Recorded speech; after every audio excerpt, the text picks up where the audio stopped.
Okay,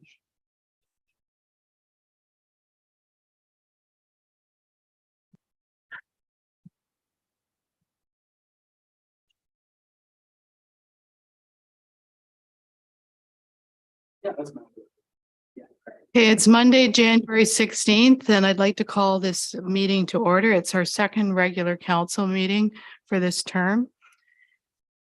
Is there any declaration of pecuniary interest or general nature thereof? Councillor Nordoff? I have two, both basically the same. So a conflict of interest in the closed session 3.A for an insurance claim because my daughter owns the HMS insurance office in Strathroy, and also under 7A the insurance portion of the budget report. So I will not comment or question on those. Okay, thank you. Is that noted? Okay, moving along, I would like to we have a recommendation before us that council convene as a committee of adjustment for the purposes of hearing application for minor variance A 01-2023 at 7:01 p.m. Could I have a mover for that? Moved by Councillor Brody, seconded by Councillor McKinnon. All those in favor? That's carried. The purpose of the following committee of adjustment and public meeting are to give a committee of adjustment, council, as well as the general public an opportunity to hear all interested parties with respect to the applications being heard this evening. The public is advised that comments expressed and written material presented are a matter of public record available for full disclosure.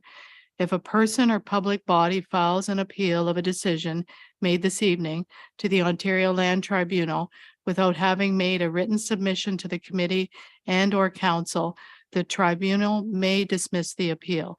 If you wish to be notified of the decision in writing, please submit a written request to the clerk. So I will now turn the meeting over to our planner, Erin Besh. Thank you, Mayor. I'm just going to share my screen here. There we go.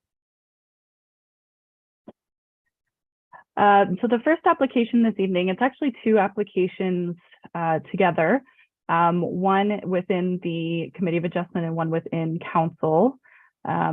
For the purposes of clarity and for just so everything makes sense to everyone, I'm going to just do them together as one presentation, which is typically how we handle these types of applications.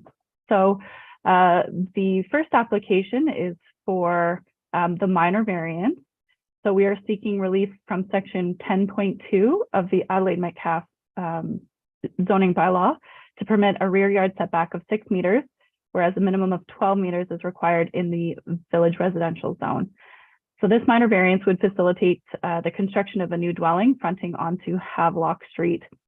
And to allow this to happen, the applicant has also submitted a zoning bylaw amendment application, which proposes to allow 2 dwellings on the property for a specific amount of time, while the second one is under construction.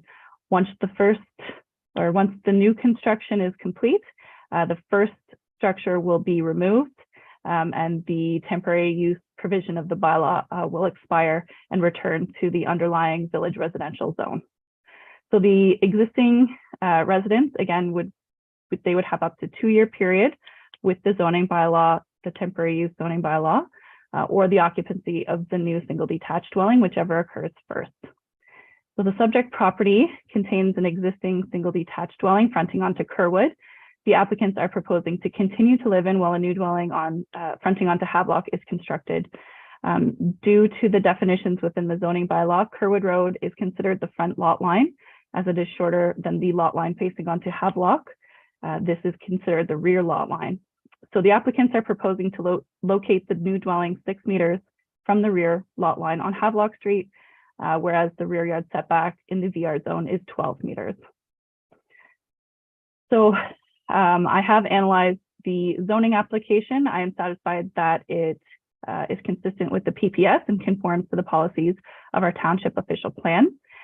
The Applicants have already entered into a temporary use agreement with the township and have posted the $10,000 security, which is required. This agreement, again, has the 2-year expiry or completion of the new structure and occupancy of the new structure. So I am supportive of the rezoning application, and I have drafted a bylaw for council's consideration this evening. In terms of the minor variance, like stated previously, it is actually sort of a technicality that the rear lot line is considered the front lot line. The applicant, the 6-meter setback is actually what the VR zone requires as a front yard setback. So the dwelling itself will not appear any closer to the front lot line than any other dwellings on Havelock. So I'm satisfied that the 4 tests of minor variance have been met. The application was circulated to the prescribed agencies and surrounding property owners. We received 1 comment from the chief building official, and that is in regards to the $10,000 security and that the existing dwelling would need to be removed 90 days from occupancy of the new dwelling. I also received another comment from the public speaking to their disagreement with the application itself. They believe that the property has more than sufficient room to comply with the current bylaws, and that this application would be for the personal benefit only of the landowner. So my recommendation this evening for the zoning bylaw amendment is approval. And further, I recommend that all 3 readings be given, provided that the security has been posted and the agreement has been completed. And further, my recommendation for the minor variance this evening is approval. Thank you. Thank you, Erin. You've done both sections, but we'll first just deal with the minor variance. The owner is Kirk Langford, the agent is Christopher Maybe. Christopher, did you want to make any comments? They're not necessary, but just if you wanted to. Okay, thank you. Is there anyone in the gallery that wants to make any comments in opposition or support? Seeing none, does council have any input? Seeing none, then could we have a motion to adjourn the Committee of Adjustment? Oh, you want me to do that too? Okay. Recommendation that the application for minor variance A01-2023 be approved. The reasons: consistency with the Planning Act would be maintained, consistency with the provincial policy statement would be maintained, conformity with the Township of Adelaide Metcalfe official plan would be maintained, the requirements of the Township of Adelaide Metcalfe zoning bylaw would be satisfied. For those reasons, could I have a mover and a seconder? Moved by Councillor Kingma, seconded by Councillor Nordoff. All those in favor? And that's carried. So now I need to adjourn the Committee of Adjustment at what time is it? 7:09 p.m. Could I have a mover and a seconder? Moved by Councillor McKinnon, seconded by Councillor Brody. All those in favor? And that's carried. Thank you. We'll now move into the second part of Erin's presentation, which she's already done, is the public meeting. We have a recommendation that council convene into a public meeting to hear applications for zoning bylaw amendment Z01-2022 and Z02-2022 at 7:09 p.m. A mover and a seconder, moved by Councillor Brody, seconded by Councillor Nordoff. All those in favor? And that's carried. Thank you. So Erin, you've already done your presentation about that, and you've spoken about the $10,000 security deposit and the purpose and use. So I don't think she can add any more to that unless she wants to. Therefore, we have a recommendation before us that the application for zoning bylaw amendment Z02-2023 be approved and given all 3 readings, as the applicant has provided the $10,000 security deposit and the temporary use agreement has been completed. Does the agent for the applicant have any comments? Anyone in the public, opposition or support thereof? Seeing none, is there any comment from council? Seeing none, could I have a mover of that? Moved by Counselor McKinnon, seconded by Counselor Brody. All those in favor? And that's carried. Thank you. The second application in the public meeting is an application for zoning bylaw amendment Z01-2023. The owner is 1058346 Ontario Inc., care of Peter Brown. The subject under discussion is 5764 Scotchmere Drive. We have a recommendation before us. Does Aaron need to speak to that? Aaron, would you like to comment on that?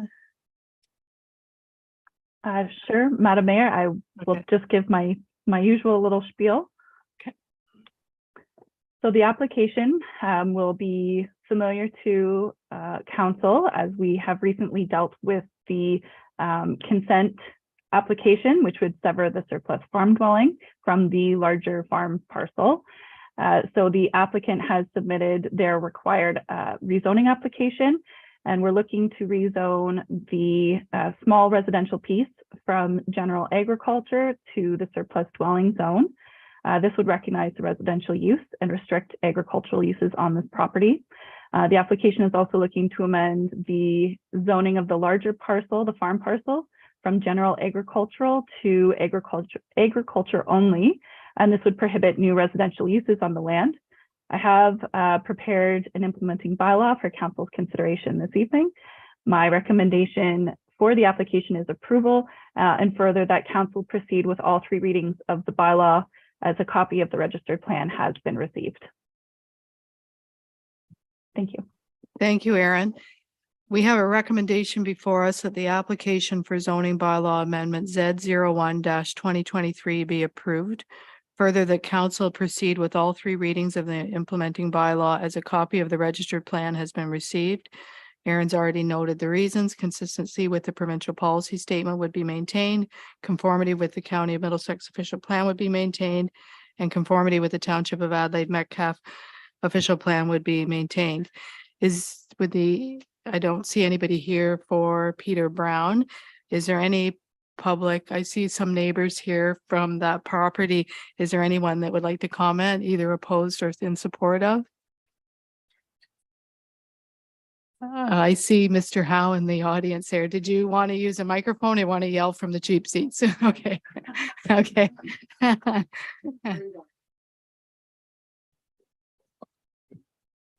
Good. That's really great to hear. We're happy to hear that you're in support of that. Council, any comments from you before we take a vote? Seeing none, could I have a motion to approve the recommendation?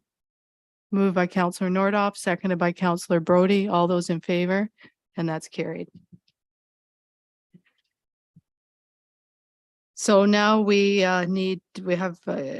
ask that council adjourn the public meeting and reconvene in regular session of council at 7:13 p.m. Could I have a mover and a seconder? Moved by Councillor McKinnon, seconded by Councillor Kingma. All those in favor? And that's carried. Thank you. So next on our agenda is correspondence, 5A, upcoming conferences, seminars, and meetings. The next Adelaide Metcalfe Council meeting will be held on Monday, February the 6th at 7 p.m. After that, the Adelaide Metcalfe meeting of council is Tuesday, February 21st. That's at 7 p.m. because the Monday is Family Day, I believe. Recommended readings before us. Number 1, CC1, the County of Middlesex County Council highlights from December 13th. CC2, Asable Bayfield Maitland Valley Source Protection Region Municipal Newsletter, December 2022. CC3, Middlesex London Health Unit Board of Health Monthly Meeting Summary, December 2022. And CC4, Ministry of Municipal Affairs and Housing Building Inspectors, January 4th, 2023. Are there any questions on any of that material? Seeing none, we'll go into 5C, action required. CC number 5, we have a resolution from Lanark County regarding violence against women. Does anybody want to move for any action on that item? Seeing none, we'll file that. CC number 6, a resolution from the municipality of Tweed regarding natural gas prices. Any comment or yes, Councillor McKinnon? Okay. Okay. Any further comments? You'd like to file the gas? Okay. Pardon me? Okay, so file. Okay, We have to deal with that motion. yeah. So is there a seconder for Betty Ann's motion? Seeing none, that dies. So could I have a motion that council receive and file council correspondence item CC5 and CC6? Oh, CC1 to CC6, I'm sorry. Moved by Councillor Brody, seconded by Councillor McKinnon. All those in favor? And that's carried. Thank you. Okay, our next item are the staff reports, and our drainage inspector, Andrew Neely, you're on the Zoom call there. You're up next. 6A is the Dodge Lightfoot Drain, a minor amendment to report. And I'll turn that over to you, Andrew. Thank you, Madam Mayor. This is a very minor thing. However, the act does require for this to happen in order for it to be eligible for grant, and also for the amendment, the additional amendment, I should say, to be maintainable in the future, should anything need to be done. So very quickly, the background to the Dodge Lightfoot Drain. The consideration meeting was held in January of last year, and there were no appeals to the design. The Court of Revision was held in February, and there were no appeals to the assessment for this project. And the project was awarded to Banbury Drainage in April of this past year. The analysis, the reconstruction of the Dodge Lightfoot Drain was carried out this past fall. During construction, it was noticed that a rock chute at the outlet of the overflow would be very beneficial, and it had not been included in the engineer's report. This would prevent any further erosion to the bank of the Beatty Drain where the Dodge Lightfoot outlets into. And so as a result, quotes from Banbury Drainage and C. Robert Robinson Drainage were obtained, and the lowest was from Robert Robinson. As a result, Mr. Robinson was awarded the project at a cost of approximately $1,800 to add the amended rock chute. All of this is being done under the accordance of Section 84.1 of the Drainage Act. And this just states that this section applies with respect to the engineer's report that is prepared in the purpose of the petition, or under Section 78 that has been adopted by the bylaw. And then it also references Regulation 500/21. This was an addition to the Drainage Act under its most recent revisions. Upon receipt of the revised design and supporting document, the council of the municipality shall approve the revised design as amended to the bylaw, assess any additional fees or expenses of the engineer in accordance with the assessment, and provide notice of the addendum to the bylaw to all persons, which this has all been done. And also a part of this is the short one-page report that has been provided by Spreet & Associates, stating that the rock chute would be beneficial, and that the assessment would be prorated as outlined in the Dodge Lightfoot Drain Report 2021. And with regards to the drawing that has been attached as well, this addition has been included in the profile at station 0+000, construction of the Cornerstone rock chute to protect the bank from surface water entry in accordance with the detail. At this point, I have no further comments. However, I am open to questions.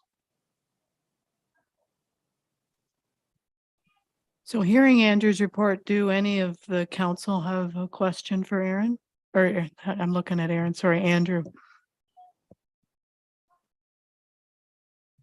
Seeing none, we have a recommendation that council accepts the amended drawings and report to be added to the Dodge Lightfoot 2021 in accordance with section 84.1 of the Drainage Act and Ontario Regulation 500-21. Could I have a mover and a seconder? Moved by Councillor Kingma, seconded by Councillor McKinnon. All those in favor? That's carried. Thank you. Thank you. And we'll let you go. It sounds like you might have some little people in your background there. So have a good night and thanks for your report. Thank you very much. Okay, the next item up is number 7, the 2023 draft budget. I'm going to turn it over to Johnny, but first I wanted to say that this process started back in late July, early August with a survey, and Johnny may speak a little bit to that. I know the councillors have either met on the phone or in person with Johnny with extensive questions, but in the sake of transparency and giving the public the opportunity to give any input or have any questions before we pass the final budget, we're going to forward any approval of this budget until the next council meeting on February the 6th. So with that all said, I'm going to turn it over to you, Johnny.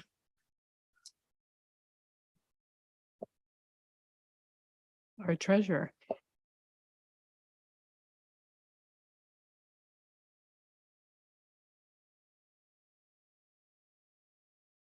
All right. Thank you, Mayor Clark. Through the council, as you mentioned there, we'll be presenting the 2023 budget this evening. There has been a number of budget inputs that have come to council in late 2022, which has led to the development of this draft budget.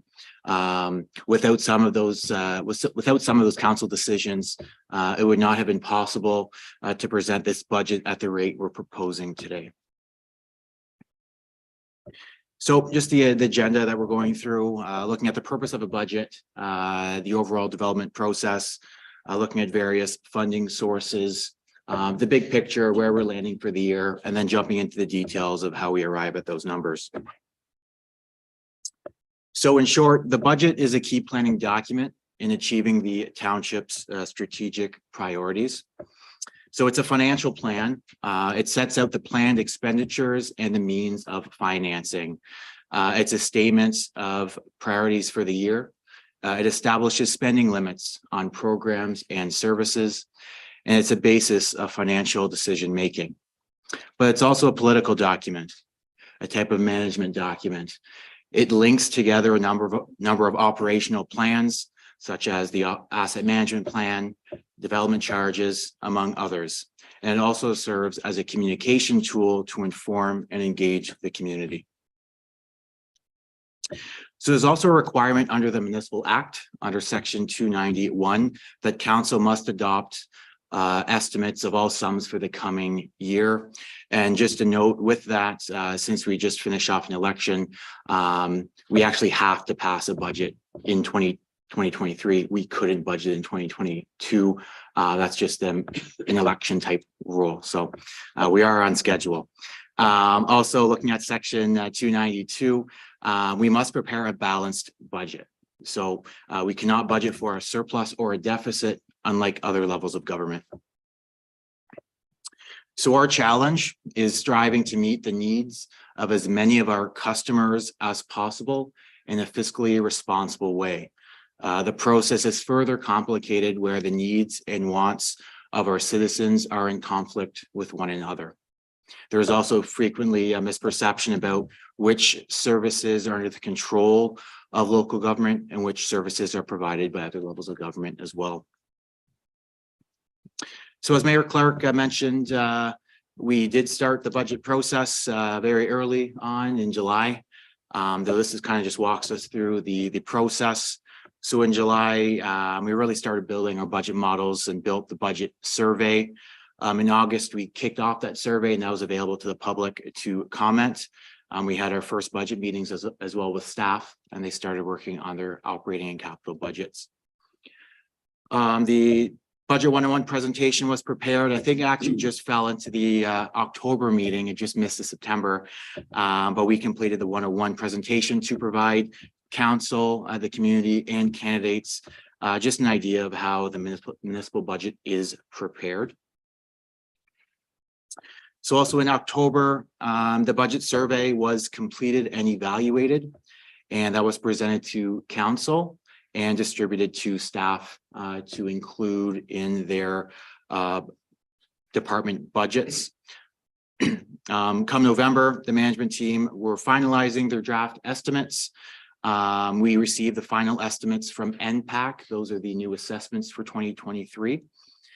And we began working on the budget packages. So those budget packages were sent out to council beginning of January. Various councillors either called or met with me to discuss the budget in detail. And that brings us to today, to the presentation of the draft budget. So just touching on the budget survey, again, budget engagement was a priority again this year. Adelaide Metcalfe launched the budget survey August 15th, and that closed on September 15th. And again, presented to council in October. So 87.9% of respondents thought the services they received for their tax dollars were either fair, good, or excellent. And that was an improvement from 2021. As we see, we received that 73.8 the year prior. Some issues identified by residents included increased road maintenance, managing tax rates, looking at possibly getting water in Kerwood, animal control and bylaw enforcement, roads not being wide enough, the condition of Mullaferry Drive, the cost containment and spending reduction, recruit more businesses to increase the tax base, and increase reserve contributions and revenue sources. So in any budget, it's really made up of only two things. We have revenues and expenses. Municipalities have a number of tools, but the main source is property taxes. We do have grants from other levels of government, and we continuously try to apply for more when they're available. We also have user fees, specifically Kerwood wastewater and Center Road water and wastewater services. We do have general user fees, and those are recreation. So if you want to rent that new pavilion in Kerwood Park, planning applications, building permits, for example, and then recognizing transfers from reserves. And we do have miscellaneous revenues, and those could be donations and sale of equipment and so forth. So the role of Adelaide Metcalfe. So Adelaide Metcalfe determines revenue requirements for the township through budgeting. So we're looking at setting the municipal tax rate. Another thing to remember when looking at your property taxes is the distribution of your property taxes. Some residents and businesses may be surprised to know that not all of your property taxes stay within the township. So looking at 2022, the township received approximately 51% of that total property tax bill, where the county of Middlesex received 29 and the education got 20. With education, this goes to the various school boards based on the property owner's selected school support. So the revenue is split amongst those three sources. However, the burden of unpaid taxes does stay with the township. So even if residents or businesses do not pay their property taxes, the township is still responsible for paying the county and education portion. So when looking at sources of revenue, we can see that about 74% total comes from property taxes, where user fees make up about 11, grants, another 11%, and other municipal services is 4%. So getting into our property tax calculation.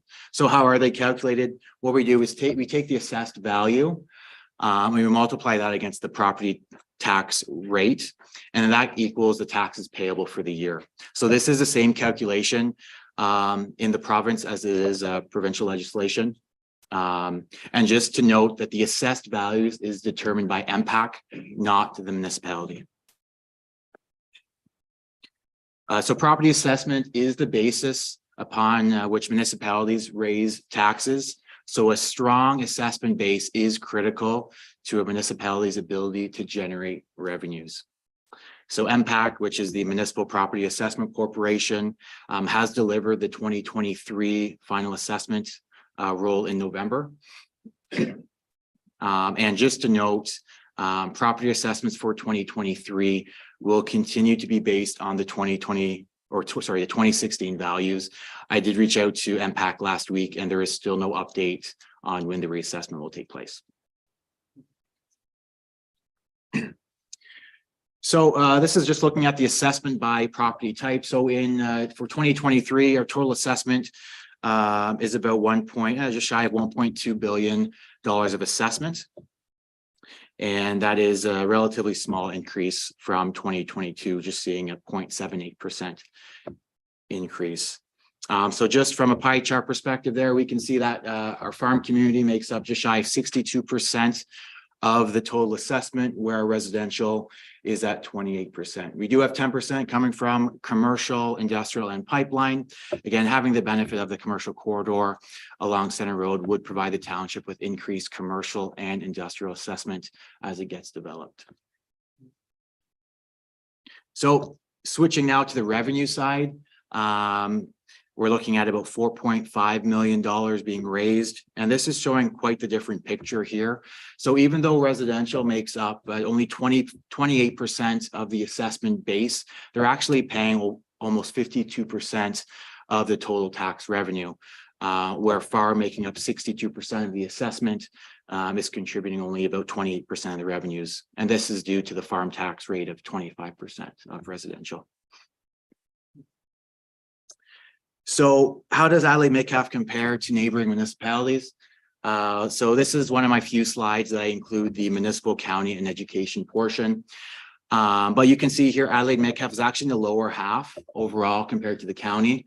So pretty competitive overall. We actually swapped with Strathroy. Strathroy was lower than us last year, so now we're a bit lower than Strathroy now. So that's obviously good to see with that. So just getting into reserves, these are extremely critical, and these are newly created at the end of 2022 with the alignment to the asset management plan and the financing strategy. They are important to provide the township with liquidity to fund emergencies that do come up, and they do offer effective asset management planning. When we don't have reserves, or we don't make reserves a priority, costs will increase. It does create more of a lumpy budget year over year. And it does make capital projects kind of heavier in that capital budget year. We may not be able to afford it because that may be too much of a burden on the tax base. We also lose out on the flexibility. So for example, if there was a joint project with, say, another municipality, or there was a large grant application, we would have the ability to take part in that joint venture because of those reserves. And with reserves, there was a 2023 process change. This is due to the development of the policy in 2022, again, using the asset management plan and the financing strategy. So looking at a simple example in our everyday lives.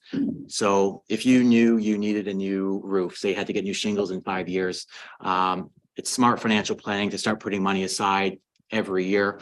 So when it's time to replace your roof, it's not a big financial burden. So this is the same thing by putting away money every year to reserves. We are smoothing out those contributions. So when it comes time to spend money for capital, the money's there in your reserves. So the change this year is that all capital projects are going to be funded from reserves this year, and this is going to be helping future tax rates become smoother. So we're putting money away every year. Some years we may not use as much in reserves, so we're building up that reserve fund, but some years we may draw more than others, right? So this is a common change, or this is a good change, and aligns itself with other municipalities. So just comparing operating and capital budgets here quickly. So they both provide the township provide for township programs and services. The types of expenditures and sources of financing do differ.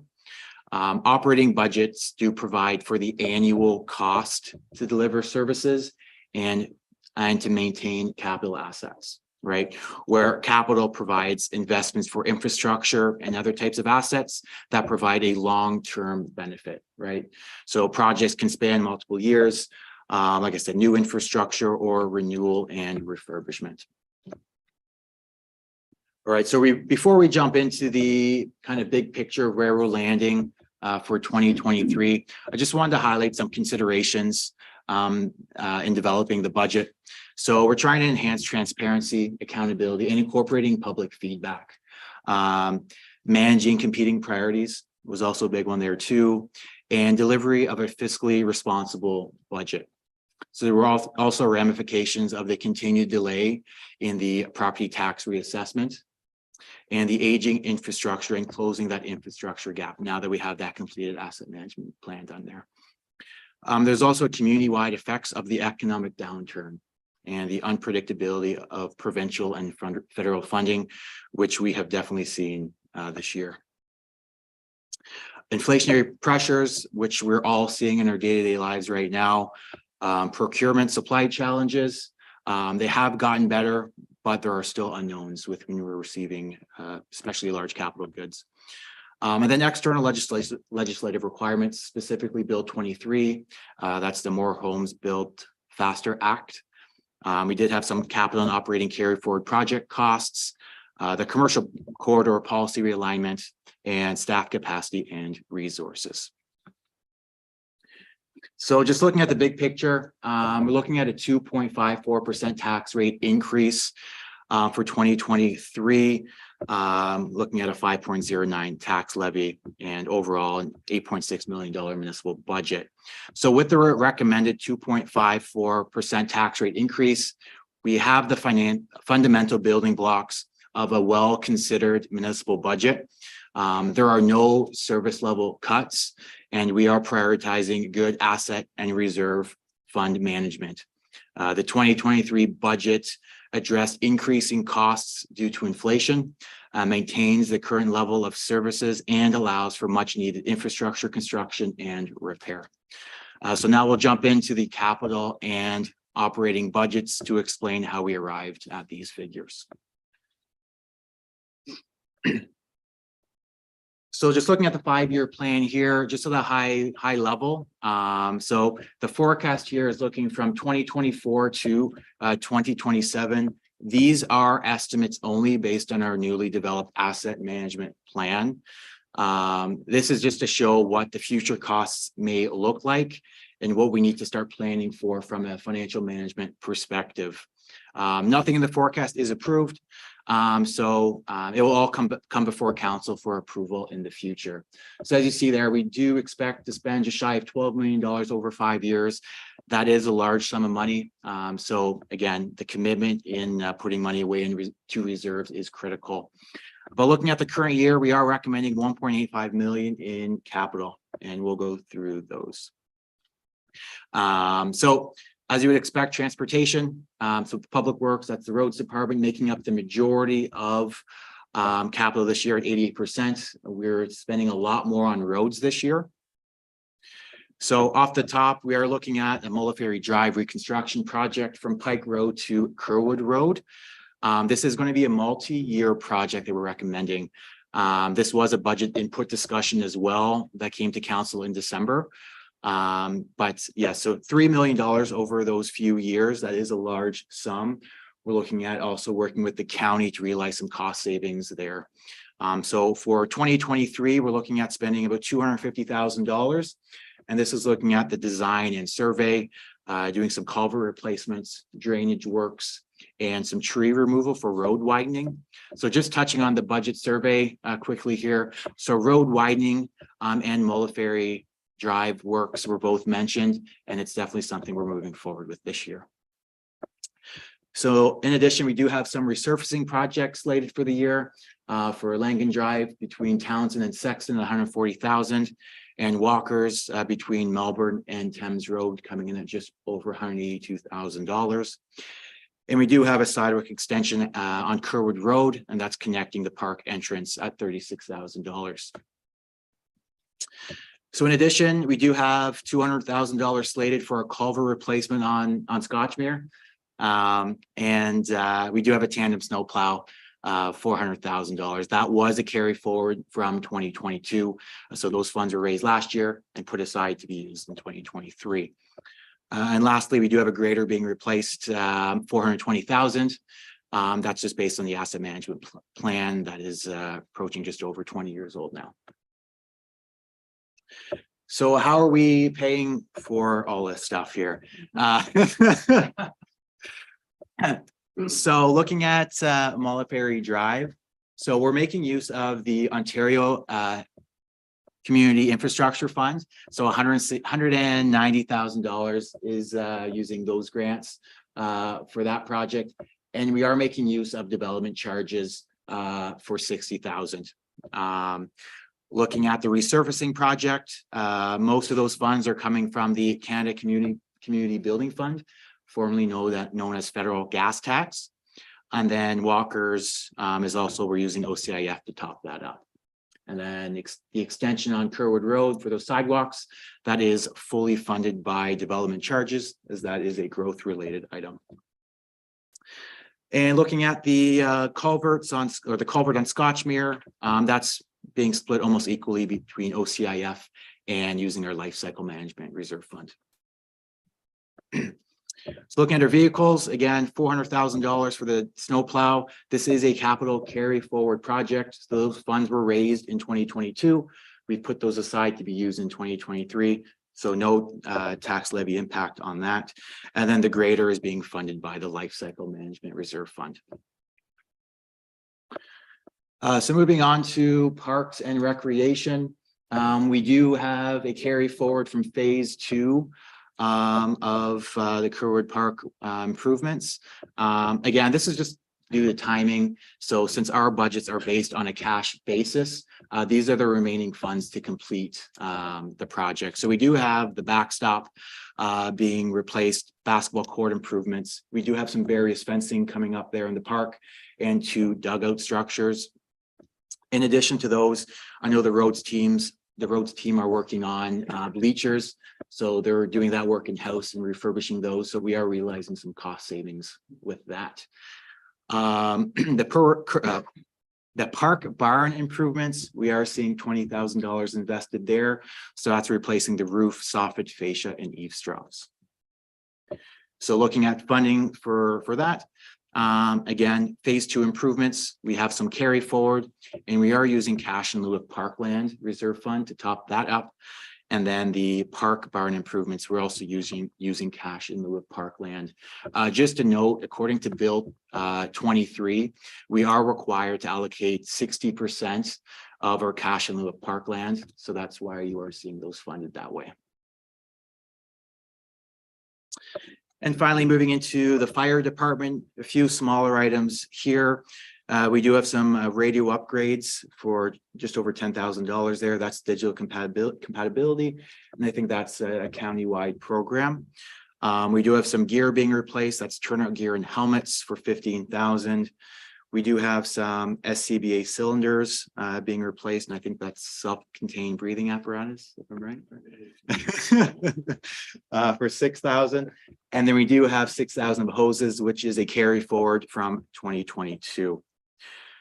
So looking at the financing, so life cycle management is picking up 2 of those projects. We are making use of the modernization funding for those radio upgrades, and the hose is a capital carry forward from last year. So as you can see, all of our capital is being funded by reserves. Nothing is falling to the tax base in 2023. So just moving to our operating highlights. So I just want to walk through kind of the operating budget framework of what we kind of look at when we build the operating budget. So the first step is looking at our base costs. So it's really understanding the costs required to maintain existing service levels. So looking at salaries, benefits, inflationary increases, utilities, and some of our contracted services. And then we reduce those costs by any efficiencies or any cost savings we realize. And then second step, we look at mandatory or legislative items. So those are non-discretionary costs imposed by others. So example would be, say, conservation authorities or the impact of Bill 23. Step 3, we look at the annualization. So additional costs of prior year commitment for full year implementation. So an example of that is the community improvement plan being implemented in 2023. Growth looks at costs required to maintain existing levels of service for the township increased population. Minimal growth, Adelaide Metcalfe, so not really applicable for us in 2023. And then the last step is enhancement. So looking at new services or enhanced service levels. And a prime example for that is Kerwood Park. We are seeing enhanced service levels there as more time and money is being spent to increase the level of service at the park. So just looking at some of our impacts for the year. So 2023 was a challenging budget. We've seen pressures from really every angle this year. Some we weren't really expecting either. We were expecting no phase in growth. We were told last year from MPAC that wasn't going to happen. OMPF is a hit, 15%. That's $55,000 loss in revenue. That's a big grant. The one we weren't expecting is OCIF. That actually dropped by 15% this year. And that's equivalent to $29,000 of lost grant funding. And looking at the expense side of things, we do have the OPP costs increasing by 10%, and that's $44,000. Again, keep in mind of everything I've listed so far, a 1% tax rate increase for the township is roughly $45,000. So again, it's a challenging budget. Insurance, 15% increase this year. So over the last 3 years, we've seen insurance increase by 51%. That is a lot for a township our size. So looking at recycling and the garbage, again, recycling going up 5.04%. So the pickup and disposal fees, 6.9%, and that contract is tied to CPI. So that Q3 to Q3, as I mentioned below at the bottom there, that's a 6.9% increase year over year. Conservation authorities did increase by 9%, and the cost of living increase for the various compensation programs also increased by 3%.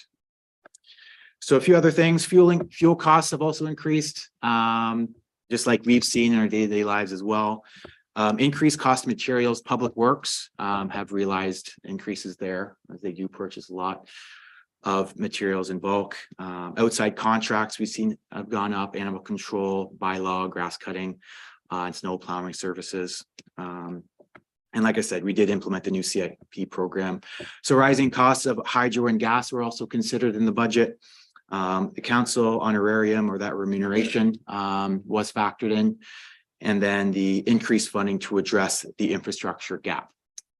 So I know these sound pretty bad, but staff was very creative. They did sharpen their pencils this year to ensure that we could bring forth a tax rate increase that is kind of palatable for the community. So looking at the operating budget here. So this is a summary of the operating budget as shown in the budget book. It does compare to the prior year. You will notice significant increase in the tax revenue and reserve transfers. That's kind of like a general type department. This is to account for the reserve methodology change this year. We're seeing the general life cycle management reserve fund transfers here to save for those future savings of capital costs. So those are being removed from a lot of the departmental budgets this year. When looking at this chart, it's also important to understand CPI and how that affects some of these departments. So with those changes, a lot of them are highlighted in the impacts though. And this is just a continuation.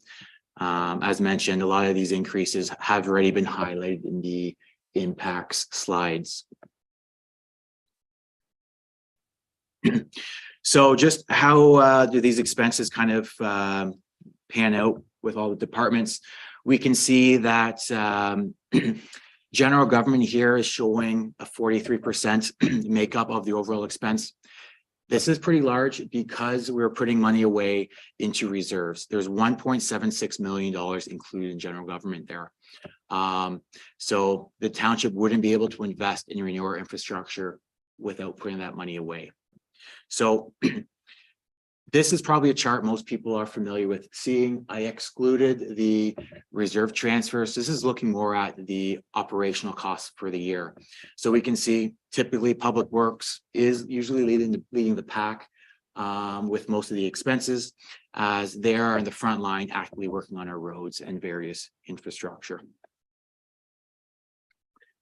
So looking at personnel changes, being fully transparent, so labor model was used in 2023 to budget for staff wages and overtime. All pay grids were increased by 3%. So that's fire, council, and staff. This was a budget input item that came to council in December. The staff benefit modernization was completed also as an input item late last year with a cost of approximately $2,500. Step increases, there were 7 employees eligible for step increases, and those are performance-based. We did see a decrease in overtime, and that's due to having a winter maintenance reserve fund. So by removing some of that contingency in our budgets, we can see some cost savings. If we have in a abnormal winter with increased snow events, we do have the ability to pull from that winter maintenance reserve. So that would just require a report coming to council requesting those funds. We also have a contract extension to our financial analyst included, and this is to assist in some cleanup and modernization. Much of this work will offset the cost of this position. And we've also removed the contract summer student as well for a further cost reduction. And just touching on OMERS, which is the Ontario Municipal Employee Retirement System. There was a change to the program being forced down to all the municipalities. So we now are required to offer this to all part-time staff effective January 1. So in the past, there were some conditions that had to be fulfilled in order to enter into the program. But going forward now, any hours qualify you to be in that program. Okay, so jumping into administration, we are seeing a minor increase in 2023, about 3.1% over 2022 or $16,000. We are seeing 2 employees eligible for step increases, again, based on performance. As mentioned, financial analyst contract being extended. Again, much of that work paying for itself. We do have this summer student position also being removed. Number of grant revenues also come through administration. Again, those are down as previously discussed. These grants really come in administration and go directly to reserve. So there is no impact to the operations budget for those grants. So we are seeing increased revenue on some bank interest, and we're definitely trying to take advantage of high interest rates right now. So again, considerable amount of interest coming in. So we're looking at about $80,000 coming in through our main account. And then reserve funds looking at $382,000, and that's directly transferred to reserve funds. So we do have a number of new cost recovery streams for the township, and that's thanks to the new fee bylaw. We do see a slight increase in IT spend over 2023. And this is just due to the new asset management software that we're implementing. There is an annual fee for that. There was also some computer replacements, but any computers that are being upgraded from a desktop to a laptop, we are making use of COVID funding for that. We are seeing year-over-year savings. It's not listed on the screen there, but we have completed our asset management plan, development charge study, and some of our service delivery reviews. Those were in our 2022 budget, but those are complete, so they are now a cost that is removed. And we do have the payroll implementation and the asset management system implementation, and those are both carry forwards from last year, and those are all funded from modernization, so no impact to the tax base. All right, as previously mentioned, we do have the launch of our community improvement plan. There's $10,000 budgeted there. We do have the commercial corridor policy realignment. We do have plans to offer marriage licensing and civil ceremonies in 2023. And we also have a policy manual update. Health and safety gap and audit policies, that's a partial carry forward from 2022. Communication strategies, we're implementing a digital newsletter. Again, touching on the budget survey, 76% of respondents preferred email as their method of communication, but it is also important to note we'll be managing the 2 levels of communication through traditional and digital. And then we do have some drain billing and process improvements. Accounts payable process automation, again, that's an internal project to go paperless. And again, that is fully funded by modernization. No impact to the tax base. A new initiative in the finance department is the farm tax to residential proactive communication strategy. So what we've been seeing in the township is that there are a number of properties that get surprised when they get their tax bill and their farm is being taxed at residential rate. And this is mainly due to when there's an ownership change and the documents aren't submitted to AgriCorp, or the documents are submitted to AgriCorp late. So what we're planning on doing early in the year annually is we're going to be reviewing the tax roll to see which properties have actually switched, who was farm last year and are residential this year. I want to send a general letter to residents to let them know that, hey, your taxes might be increasing. Maybe let's reach out to AgriCorp. We've attached some information how to get a hold of them to kind of get that process started. So in hopes that when final taxes come around, we have everything cleaned up. And again, this is just trying to increase the level of customer service as outlined in the budget survey. We do have a number of bylaw updates this year and a few programs that we're going to be reviewing in the year as well. So looking at this kind of general department, this is tax revenues, reserve transfers. So we are seeing a significant increase to this general department as previously discussed. And this is due to that methodology change now that we have a completed asset management plan and developed that financing strategy. The life cycle management reserve here are housed here as this is the general contribution for future infrastructure and equipment replacements. So the total life cycle management reserve transfer from the tax base is about $1.1 million in 2023. So this again links to the budget survey. There was a comment to increase contributions to reserves to ease future budgetary constraints. So this is what kind of the whole process of asset management and financing strategy is all about, is ensuring that we're kind of smoothing out those costs so we can afford our future infrastructure. All right, so just switching to kind of property taxes here, we are seeing an increase in supplemental billings. So we have aligned ourselves to the year-over-year trend, so increasing that revenue by $9,500. And also a big one for the year is that tax rate stabilization. So we are recommending we use the newly created reserve fund. Understanding the current economic time and the anticipated future financial difficulties in the community in 2023, the tax rate stabilization reserve fund we feel would assist the community. By using this tool, we were able to recommend a more manageable tax rate increase in 2023. So this is using some surplus we're expecting to realize in 2022 and bringing that right into play in 2023. So jumping to the council department, we are seeing an increase year over year by about $17,000 due to the honorarium review in 2022. And this is just kind of aligning council wages to the 50th percentile in that market comparator review. So council was underpaid compared to that market review there. We do have the council grant program, and that went to council in December. Checks and notices will be sent to all applicants later this month. We have included some onboarding costs for a new council term as well, and the annual reserve fund contribution for the 2026 election is also included. So looking at planning services, we are seeing a decrease by about just over $36,000. Our planner, who we just saw there, Aaron Besh, is a service provided by Middlesex County, and that fee is actually included in the county levy. We are seeing a slight increase in planning fees for the year, so that's just aligning to the 5-year average and recognizing the updated fees in the fee bylaw.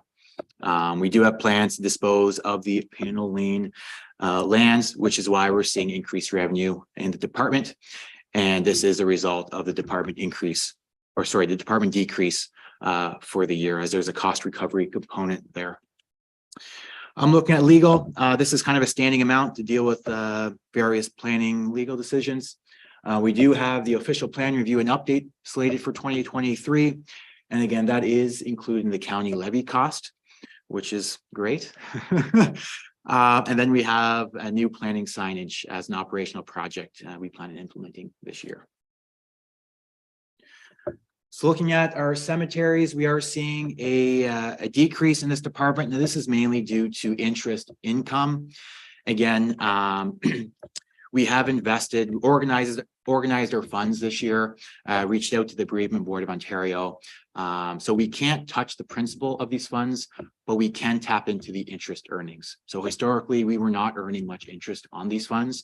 So what we did, we kind of shopped around some GIC rates. We were able to lock into a 6-year GIC, earning about 5.42%. So it's great return over a long period of time. Again, small funds, but it does help in the overall cost, as mainly this is used for grass cutting for cemeteries. So we are seeing an inflationary increase of about $2,300 this year due to inflationary pressures.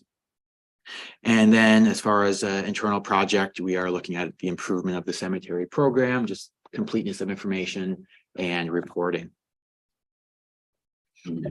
So looking at the fire department, overall, the fire department is fairly consistent to the prior year's expenses when we account for the removal of the reserve transfer, as those life cycle management transfers are completed in that general department as previously discussed.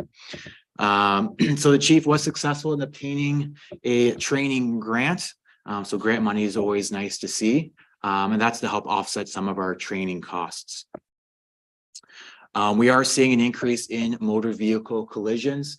So we have increased that revenue for the year as we're able to recover some of those costs. So increase that of about $7,500. So back to pre-COVID volumes. As discussed, we did apply the cost of living increase to our firefighter point allocation pool. And insurance, that's just across the board. Fuel costs, again, fire department, they have vehicles there, so obviously we need to fuel them and those costs are rising, so we have to account for that. We do have the fire plan and community risk assessment slated for this year. So that's to understand opportunities and potential constraints, and that's coming in at a cost of about $36,000. So that is a carry forward, and we're making use of modernization funds. So there is no cost to the tax base for that work. And we also have the volunteer firefighters compensation review slated, and that is a carry forward from last year as well. So some additional operating projects for the fire department. So they have the initiation of the mandatory firefighter certification enrollment process. Also, the automatic and mutual aid plans are to be updated countywide. And there's also some agreements with neighboring departments we'll be also updating. There's also some training to training using our regional training centers in Lambton and Elgin, Middlesex. And we are in the process of looking for a contracted service provider for fire inspections. So jumping to policing. So again, significant increase, 10%. This is 100% due to the OPP contract. As mentioned, that is a significant increase in 2023, but unfortunately is a cost we do need to absorb. Looking at provincial offenses, no change here. We are estimating the same as last year at $13,000. Again, significant delays in receiving this. We still haven't received 2022 yet, but these are funds we receive for various traffic fines and provincial offenses. So looking at conservation authorities, those are increasing by about 9% or just over $5,000. Again, these are costs passed down to municipalities that we do need to absorb. There are two in the township, being Asaba Bayfield Conservation Authority and St. Clair Region Conservation Authority. And the levies there are shown on the screen. Looking at building services, we're seeing no impact to the tax levy from building services, as this is a revenue neutral department. Any surplus or deficit realized here is transferred to the building department stabilization reserve fund. The building department is a contracted service with the municipality of Middlesex Center. And that contract, including contingency, is about $66,000. So in discussions with our chief building official, we are projecting a slight increase in permits to about $80,000 for the year. And that's an increase from 70 last year. And that's just recognizing trends and the new fees in the bylaw. And cloud permits is a fee that we have to absorb there as well. So overall, we are expecting a $9,000 surplus in the building department. So jumping to bylaw enforcement. So due to the sudden passing with our previous contracted service with MEU, we were forced to go to the market to obtain a new service provider. So the overall department increase here is directly related to this new contract, as there's no other year-over-year changes.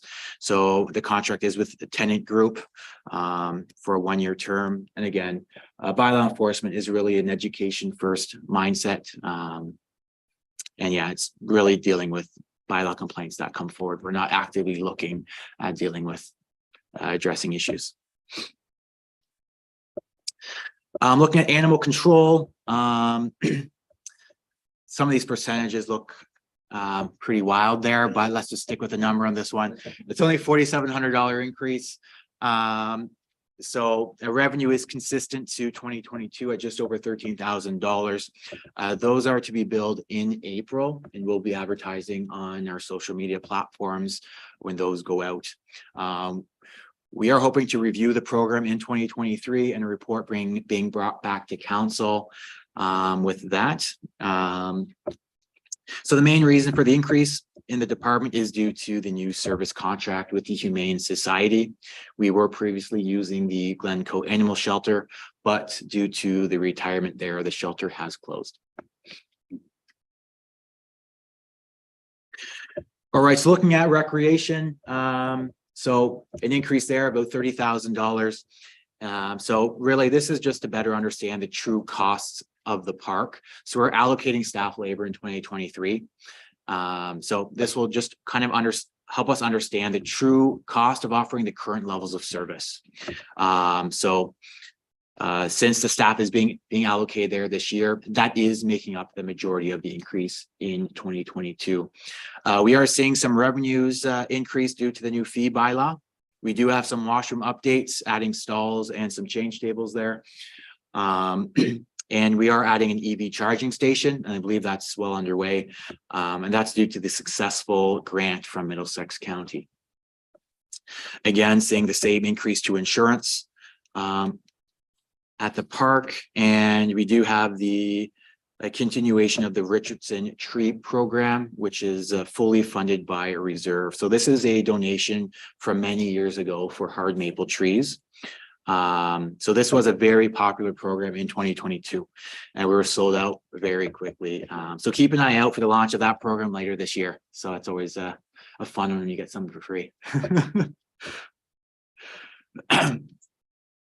So looking at public works, overall, we are seeing an 8.36 decrease compared to 2022.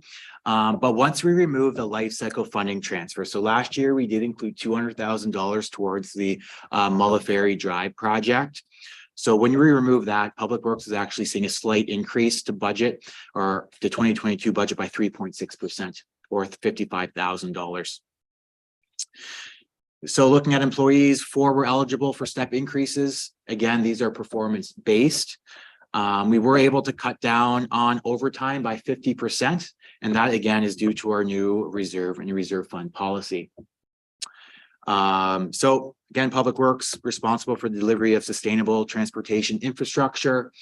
So a couple stats there. So Public Works are responsible for 214 centerline kilometers of roadway. They do have 3.5 kilometers of sidewalks, 13 bridges, 34 structural culverts, and 29 streetlights to deal with. So quite a bit for a small team there.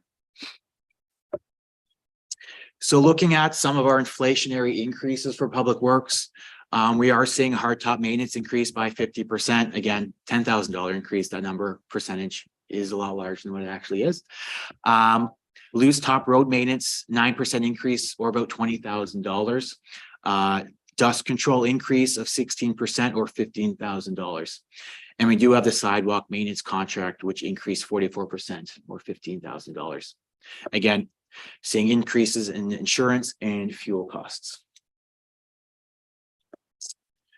So some Public Works initiatives, we do have the implementation of the Road Patrol app, development of a roads bylaw. We do have the preliminary Public Works facility review slated for the year.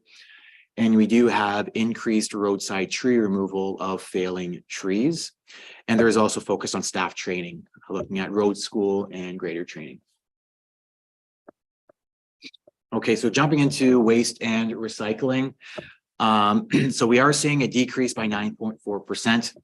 And overall, this decrease is due to the fact that we're recovering additional costs from the wheelie bin fees, as these have increased for 2023. Wheelie bin fees has increased, and a report was brought to council as part of the budget input discussion in December. Since this program is user fee based, we're trying to ensure that those who utilize the program are the ones who are paying for it.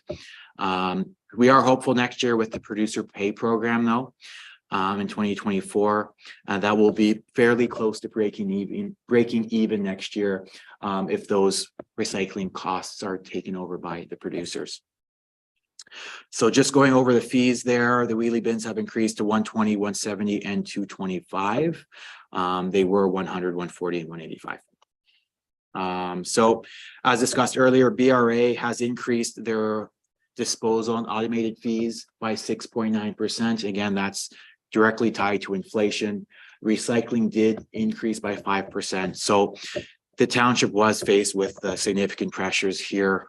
So those increases really were necessary. And I'll kind of break down the numbers here as well, just to understand why that was needed. So even with the increases in those wheelie bin fees, we are still seeing a deficit in this program by just shy of $96,000. Again, it's important to note that recycling makes up $95,000. So again, going to the producer pay will be very close to breaking even, which is great. Comparing that to 2022, though, this department was in a deficit of just shy of $106,000. So by increasing those rates, we were able to capture the increased cost for the year and kind of chip away at the overall deficit. If we didn't increase those wheelie bin rates in 2023, we would be seeing an overall deficit of $122,000 for the department, which would have been absorbed by the general tax base. So as you know, this program is required for residential properties. So Adelaide Metcalfe being generally a rural municipality, a lot of the farm community would end up picking up the price for the wheelie bin program. So we're just trying to align our cost recovery here. to those who use the program. Okay, switching to landfill. So we are seeing a decrease by about 20% or about $21,000. So landfill revenue is increasing by 57% from 2022, and this is directly related to the new fee bylaw. So we are looking at cost recovery.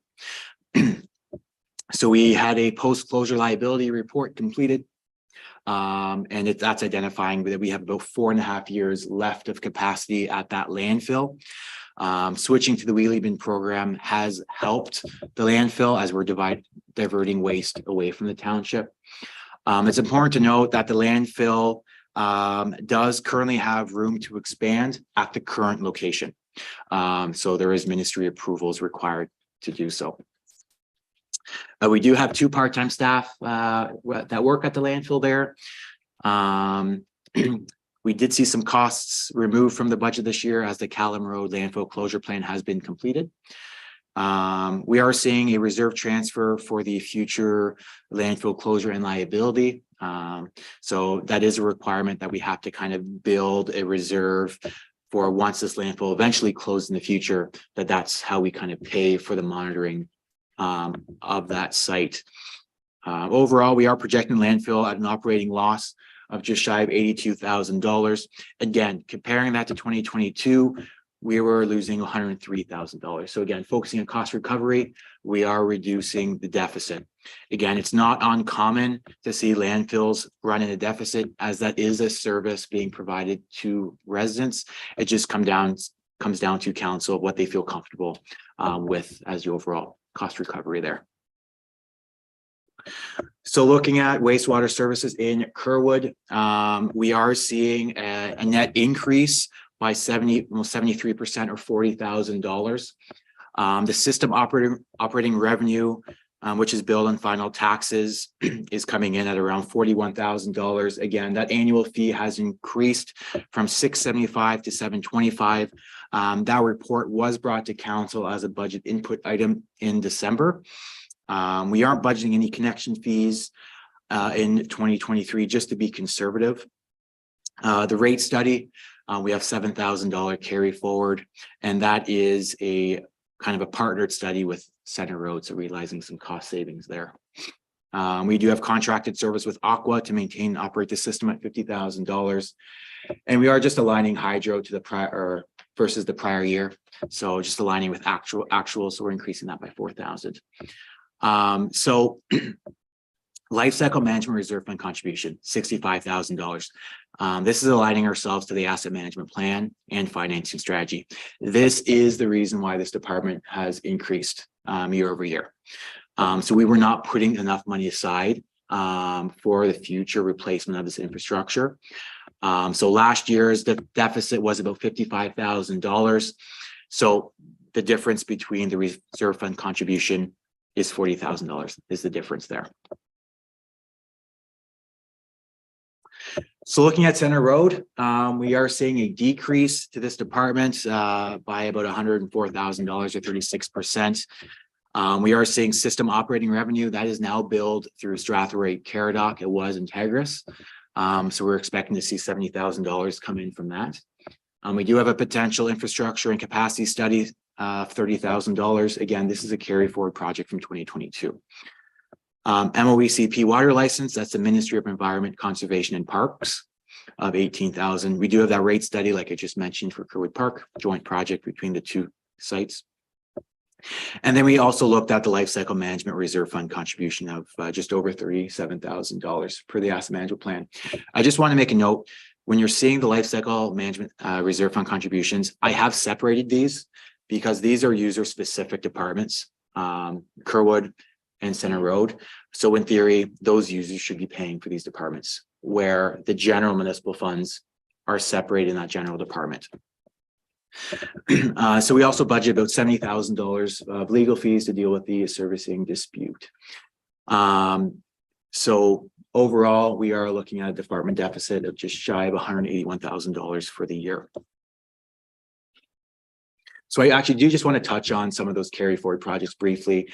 So a lot of these studies, the water license and all that stuff, these are dependent on the outcome of the servicing agreement. So it may not happen. We're just being conservative and making sure we have them captured in the year. And lastly, we have drainage services, pretty much no change year over year. We do receive a 50% grant from OMAFRA from our drainage superintendent. So that's a contracted service with Southwest Middlesex. So that contract is just shy of $69,000. The drainage superintendent is in the office 2 days a week. And we also have some funds set aside there for Spreet Associates to deal with some old drain drawings and documentation. All right, so just looking at all of our operating expenses. So really of all that spending, 80% of those operating expenses can really be shown in just 8 accounts. So transfers to reserve funds makes up 28% or $1.9 million. So again, that's saving for the future, putting those funds aside. It is important to note though, we're just touching on the expense side. So some of these reserves have matching revenues to go against it. So it's not as bad as you might think.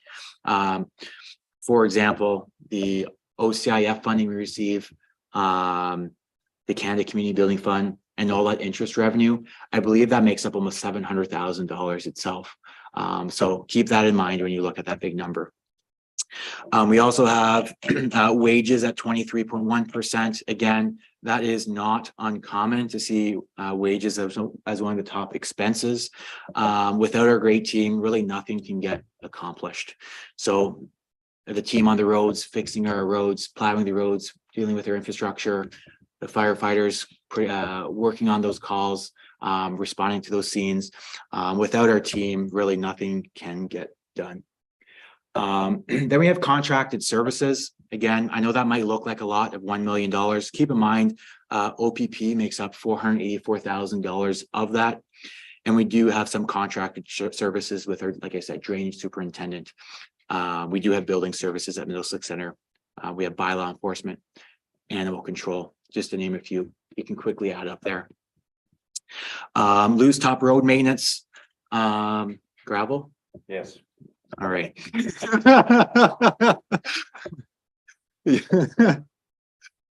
Oh, sorry. And then we have consulting. There are a number of projects there, like we spoke about, the fire services review, fire remuneration, payroll implementation, citywide asset management system, some studies with Aqua. So there are those at 2.4%. And then we have winter maintenance. A majority of those funds has to do with purchasing salt from the county. And then insurance, that includes for all vehicles and facilities and for firefighters insurance. And then we have fleet, and this just covers the cost of all of our fleet equipment, including fuel. So just quickly touching on some of our reserves for 2023. Again, I just want to touch on this quickly here, just providing increased transparency. I know we were showing some operating projects that were carried forward from 2022, meaning we raised those funds last year in taxes, but we didn't spend the money. So this is just showing that we recognize that, we parked those funds, and now we're using it in 2023. So those funds aren't lost by any means. We reserved these accordingly, and we'll be using those against the various capital and operating projects in 2023 here. So looking at our overall reserve funds for the year, we're planning to land at about just shy of $8.5 million for the year. A key one there is the life cycle management reserve at 5.2.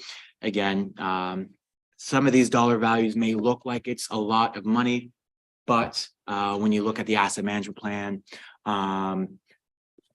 it's not. It's all relative to the expenses there.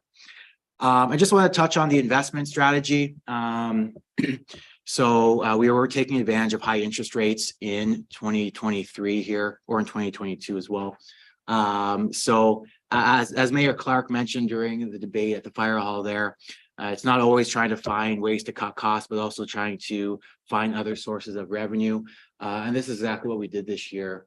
We kind of shopped around once we got the new investment policy passed by council and looked at ways we could bring in additional revenues to the township.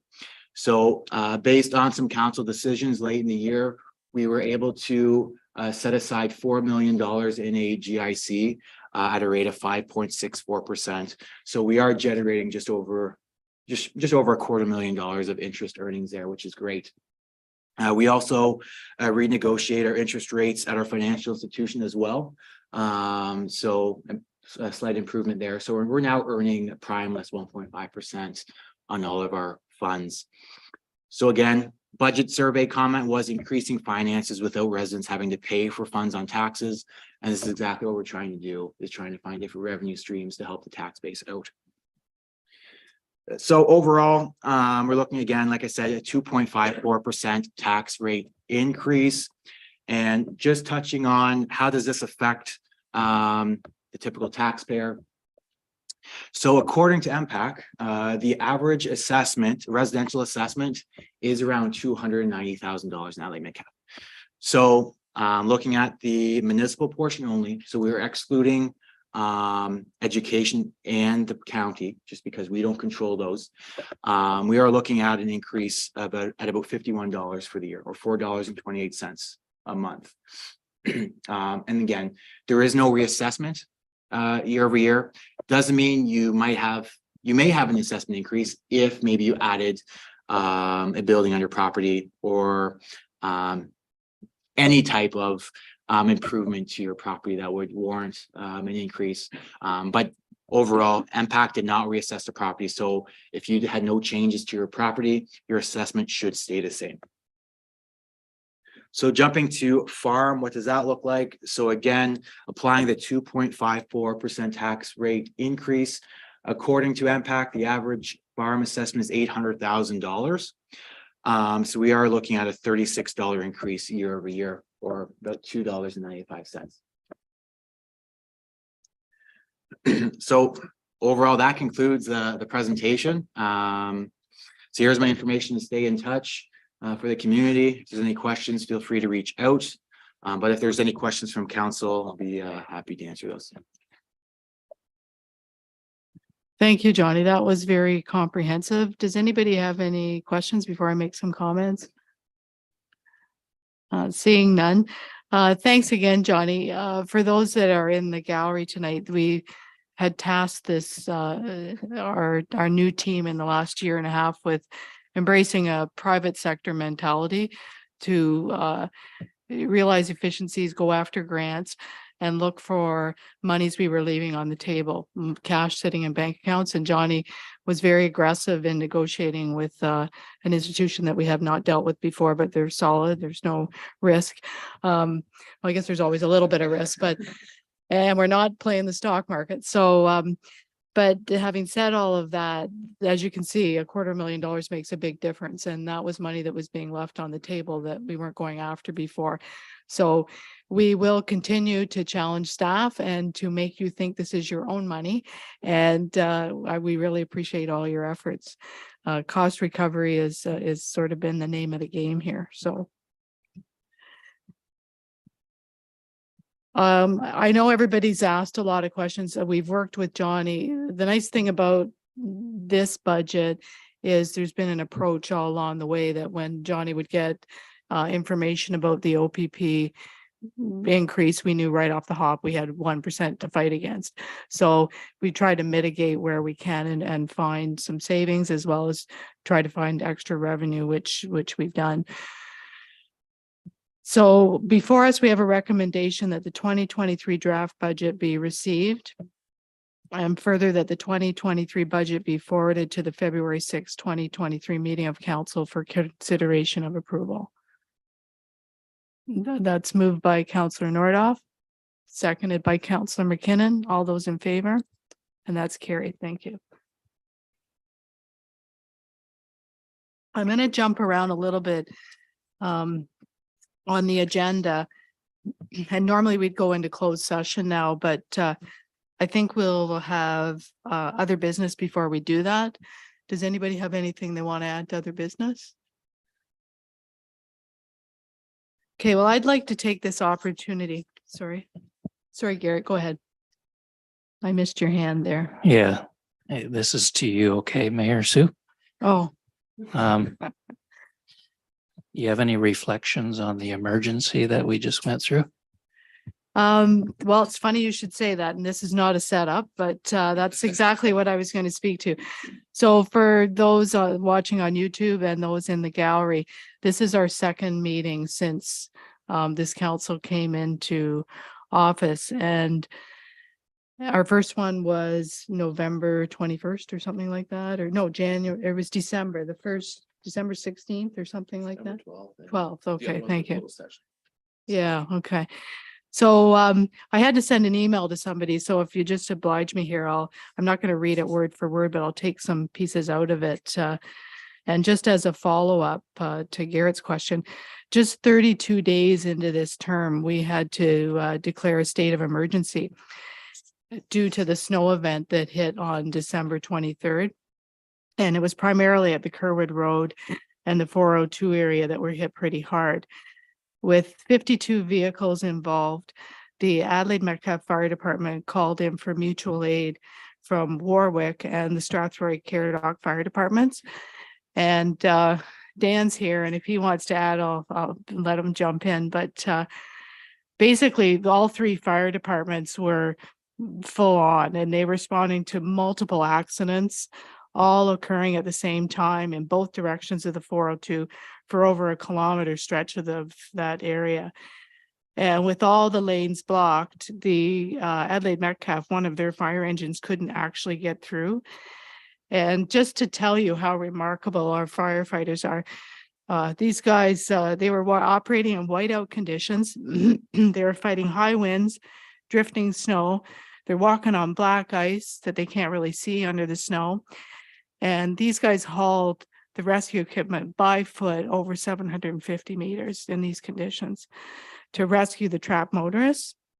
And Adelaide Metcalfe and Strathroy Caradoc worked together, organizing those stranded onto buses that transported them to a reception room at the Gemini Sportsplex. So I have to give a huge thank you to the Warwick firefighters and the Strathroy Caradoc Fire Departments, London EMS, and OPP officers. And there was one OPP officer that was actually his day off. He is an Adelaide Metcalfe resident, great guy. He even jumped in to help out. And he was over at the Gemini, handed out coffee and bottled water. And Darren, who is an employee, I don't know his last name at the Gemini, he fired up the coffee maker and everybody kind of stepped in and helped up.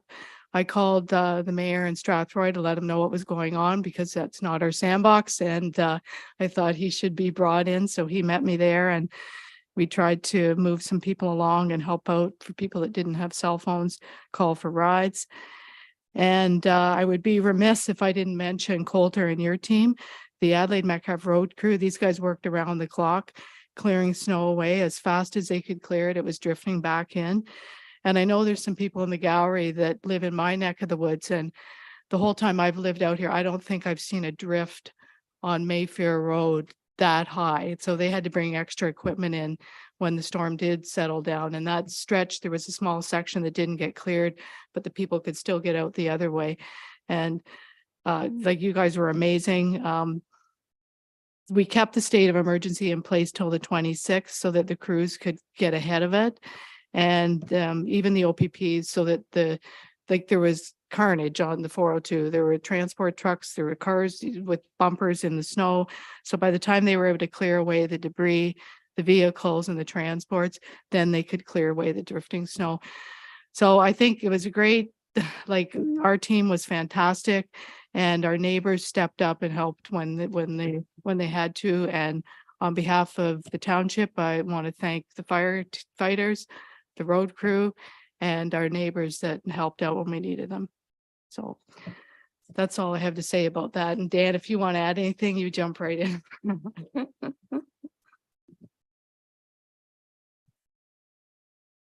I just wanted to say that it's so great to see the fire departments work so well together. Strathroy Tech 15 truck was instrumental in the rescue of the one driver from the truck. It was quite a technical rescue, I guess you'd say, and to carry their equipment across the highway to the scene, and it was something to behold, and I want to thank them especially. So any other comments, or does anybody have anything else to want to add? If not, Aaron, thanks a lot. You're part of our emergency team as well. And oh, Garrett, I'm sorry, you got to wave bigger or wider or something. Go ahead. Through the mayor to Coulter. Did we chip a lot of Christmas trees this year? Thank you, Garrett. Not as many as we did in the previous years, but we did do, I believe, 8 or 10, so enough to have the compound out there, but not as many as previous years. Thank you.